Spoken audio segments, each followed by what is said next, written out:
मोहम्मद नवाज शरीफ साहब ने भी 16 मुलाकातें की हैं। इन मुलाकातों का मुवाजना करना है तो भारतीय वजीर आजम की ज्यादा है और पाकिस्तानी वजीर आजम की कल मुलाकातें हैं। लेकिन यह सवाल उठता है कि क्या हम क्वांटिटी को देखें या इसकी क्वालिटी को देखें कि किस किस की मुलाकात कितनी तगड़ी रही है। और अब चूंकि कुछ ही देर के बाद वजीर आजम मियां मोहम्मद नवाज शरीफ वहां पर खिताब करेंगे और उस खिताब की कितनी अहमियत है, उनकी तकरीर की कितनी अहमियत है, जाहिर आप जानते हैं। वजीर आजम मियां मोहम्मद नवाज शरीफ और भारतीय वजीर आजम नरेंद्र मोदी न्यूयॉर्क में एक ही होटल में क़याम पजीर है, मगर भारतीय सिफारतकारों की जानिब से यह हद्दुल वसा कोशिश की जा रही है कि मोदी का कहीं पर भी नवाज शरीफ से आमना सामना न हो पाए। नरेंद्र मोदी अपनी एक्टिविटीज में खासे एक्टिव दिखाई दे रहे हैं। अब जो मुलाकातें हुई हैं वो जरा सुनिए। मोदी साहब वो पहले वजीर आजम है जो वेस्ट कोस्ट का उन्होंने दौरा किया है, कैलिफोर्निया का दौरा किया है, उसके गवर्नर से मुलाकात हुई है, सैन फ्रांसिस्को में फेसबुक के हेडक्वार्टर गए हैं, फेसबुक के जो सीईओ हैं मार्क ज़ुकरबर्ग उससे मुलाकात हुई है, गूगल के हेड ऑफिस का दौरा किया है, 350 बड़े अमेरिका के बिजनेस लीडर्स के साथ डिनर किया है, आईटी और उसके बाद बिजनेस।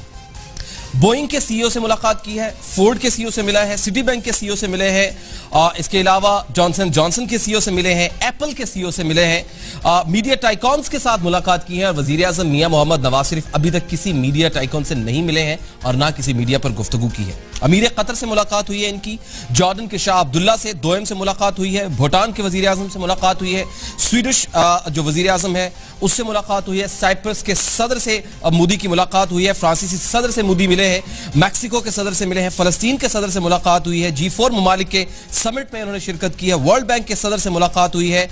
इसके अलावा तवानाई में खुद कफालत हासिल करने के लिए अमेरिका के जो सेक्रेटरी बराए तवानाई है उससे राउंड टेबल मुलाकात हुई है।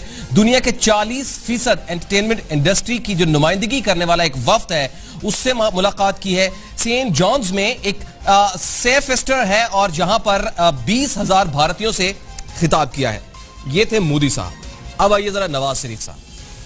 नवाज शरीफ साहब की मीटिंग्स में अक़वाम मुत्तहिदा के इदारा बराए क़याम अमन की कॉन्फ्रेंस से उन्होंने खिताब किया है, कुछ दिन पहले किया उन्होंने। और इसके अलावा चीनी सदर से उन्होंने मुलाकात की है, बहुत जरूरी थी मुलाकात।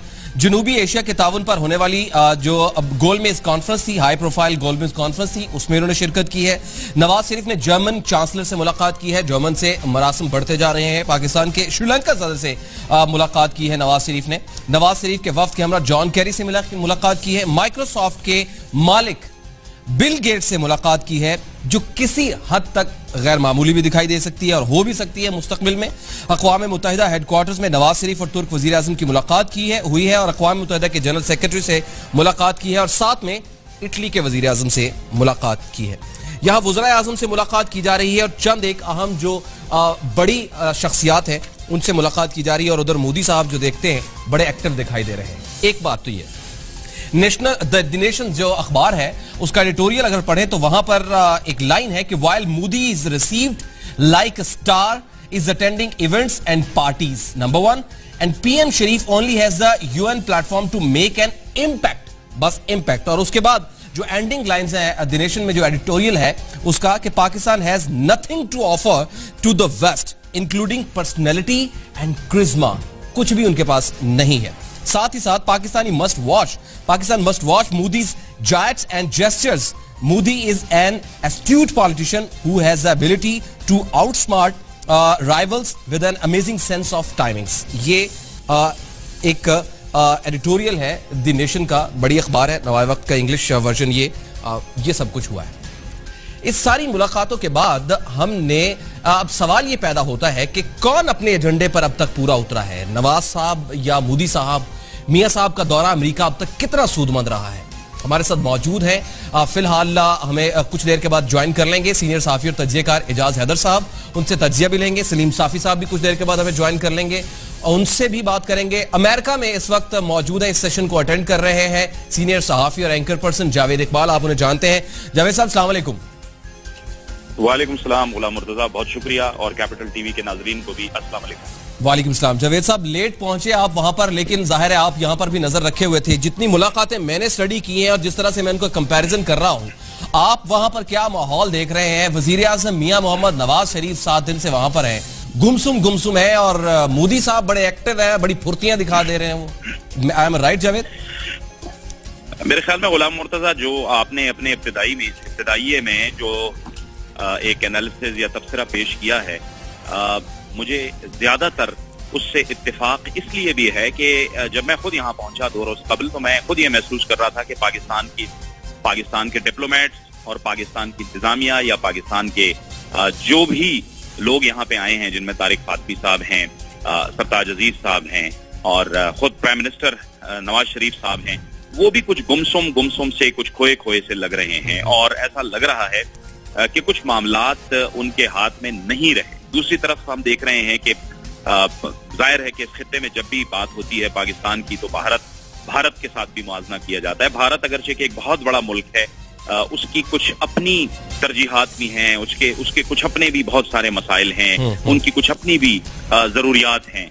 वो जब अमेरिका का दौरा करते हैं तो वो उन तमाम चीजों को अपनी नजर में रख के दौरा करते हैं और जो पाकिस्तानी वफ्द है उसके दौरे से महज यही लगता है कि वो सिर्फ और सिर्फ जो अक़वाम मुत्तहिदा की जनरल असेंबली की बिल्डिंग है उस तक हमारे वज़ीर आज़म या हमारा जो है ये जो ऑब्जर्वेशन यहाँ पाकिस्तान में महसूस की जा रही है, क्या वहाँ जो इंटरनेशनल कम्युनिटी है जर्नलिस्ट की, वो भी इसे महसूस कर रही है?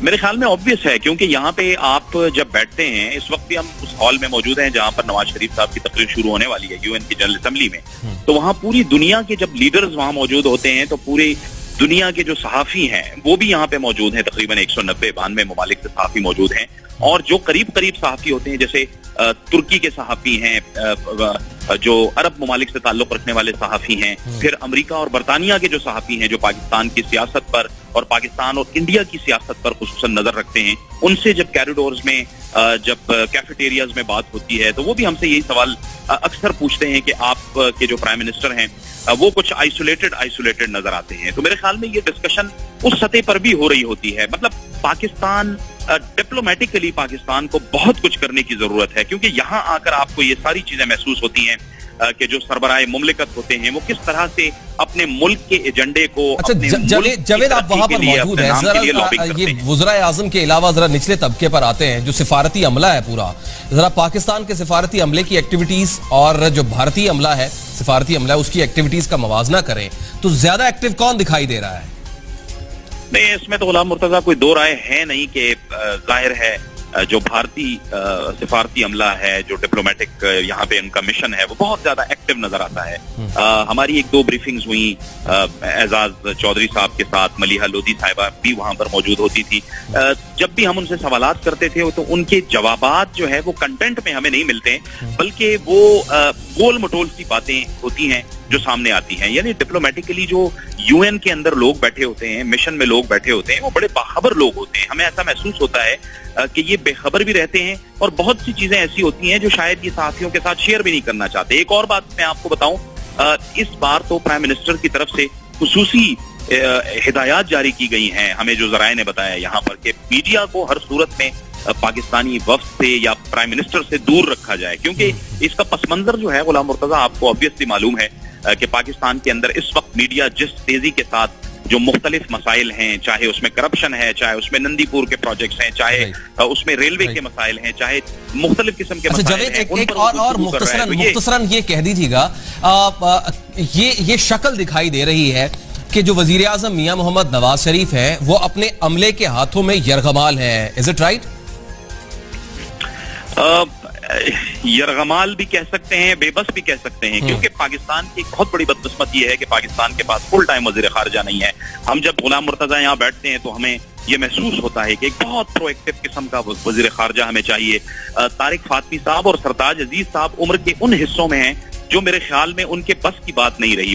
दुनिया के अंदर इतनी तेजी से डिप्लोमेसी जारी है, इतनी मुतहर्रिक डिप्लोमेसी हो गई है, तो वो मेरे ख्याल में अब सरताज अजीज और तारिक फातमी साहब का काम नहीं रहा। पिछले सालों में भी जो हुआ है, हमने दिखाया वॉशिंगटन में उनसे मुलाकात की, उसमें भी बहुत एम्बैरेसमेंट हमने फील इन दोनों बात की वजह। जावेद इकबाल, बहुत बहुत शुक्रिया, आप वहां से अपडेट कर रहे थे और खास तौर पे हमें मैसेज भी दे रहे थे, वहां का आंखों देखा हाल बताया और सूरत हाल ये दिखाई दे रही है कि वजीर आज़म मियां मोहम्मद नवाज शरीफ को दूर रखा जा रहा है तमाम सहाफियों से, और जो एक्टिविटीज दिखाई दे रही हैं उसमें ना सिर्फ दोनों वज़ीर आज़म में भारतीय वजीर आज़म ज्यादा एक्टिव दिखाई दे रहे हैं, बल्कि प्रो एक्टिव दिखाई दे रहे हैं, बल्कि जो सिफारती अमला है वो खासा एक्टिव दिखाई दे रहा है और जो वहां के सहाफी हैं वो इस की कमी शिद्दत से महसूस कर रहे हैं कि वहां पर हमारा कोई भी जो वजीर है, फॉरेन ऑफिस का वजीर है, वो नहीं है। और खास तौर पर जो फॉरेन ऑफिस को रिप्रेजेंट कर रहे हैं वो अब बूढ़े हो चुके हैं। इस तजज़िये को भी देखा जा रहा है कि अब जो नए तजर्बाकार हैं सिफारतकारी को समझते हैं, क्योंकि सफारतकारी का ट्रेंड, डिप्लोमेसी का ट्रेंड जो है वो तब्दील हो रहा है, उसकी कमी वहां पर महसूस की जा रही है। बहरहाल कुछ देर के बाद वजीर आज़म मियां मोहम्मद नवाज शरीफ खिताब करेंगे। उनका खिताब जो है बड़ा अहम है। वो किस मुद्दे पर किस ताकत के साथ गुफ्तगू करते हैं, क्योंकि 2013 की जो उन्होंने तकरीर की थी और 2014 की जो तकरीर थी वो दोनों मुख्तलिफ थी। अब 2015 के अंदर जो उन्होंने तकरीर करनी है यूएन में, वो कितनी मुख्तलिफ होगी इन दोनों से, या 14 और 15 की जो तकरीर होगी मुख्तलिफ एक जैसी होगी, ये हम इसका बाद में तज्जिया लेंगे जब वो तकरीर करेंगे। एक ब्रेक के बाद दोबारा हाजिर।